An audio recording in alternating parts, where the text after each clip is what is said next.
Nang dahil sa trip, kailangan ng tanggalan ng mata ang isang binatilyo sa Pangasinan.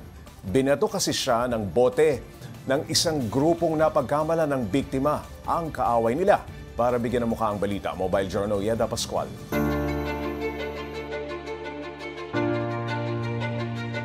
Eskwela, bantay sa tindahan, uwi ng bahay.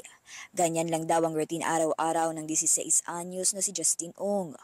Kwento ng kanyang mga ate, talagang bihirang umalis ng bahay ang kapatid. Pero gabi ng November 26, inaya si Justine ang kanyang barkada na pumunta sa isang birthdayan. May nagsundo po sa kanya, parang in-invite po kasi siya ng friends niya na makiki-birthday po sa kanyang kaibigan. Pinagbigyan lang po ng kapatid ko, 27 po ng madaling araw, yung ihahatid na po siya pa uwi, bigla na lang po silang pinagtripan sa daan. Pinagbabato po sila ng bote. Ang 5 suspect ay nagtatago sa mga puno dahil may inaabangan daw na mga kaaway na nakamotor din. Pero ang napagkamala nila ay ang motor kung saan nakaangkas si Justine. Napuruhan ang mukha ni Justine kaya kinailangang sumailalim sa 2 operasyon. Inoperahan po siya dito po yung kasi may bubog po na natanggal na ang malaki po.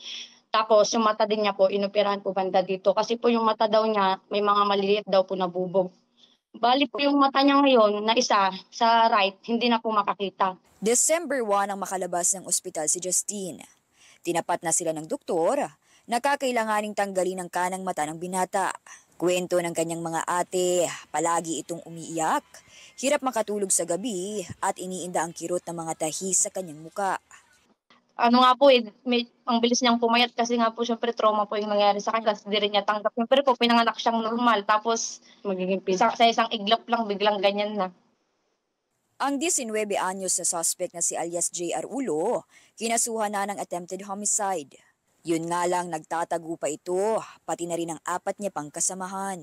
Sumuko ka na, huwag ka nang magtago. Kasi hindi biro yung ginawa mo sa kanya. Sinira mo yung buhay ng kapatid ko. At pati po yung mga kasamahan niya. Sana po kung sino kayo na gumawa sa kanya, makonsensya sana kayo.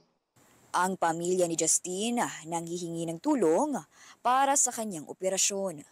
Hindi rin po kasi biro yung magagastos sa kapatid ko sa operasyon niya. Bahala na po ang Panginoon na magsukli po sa inyo sa kabutihan po ninyo.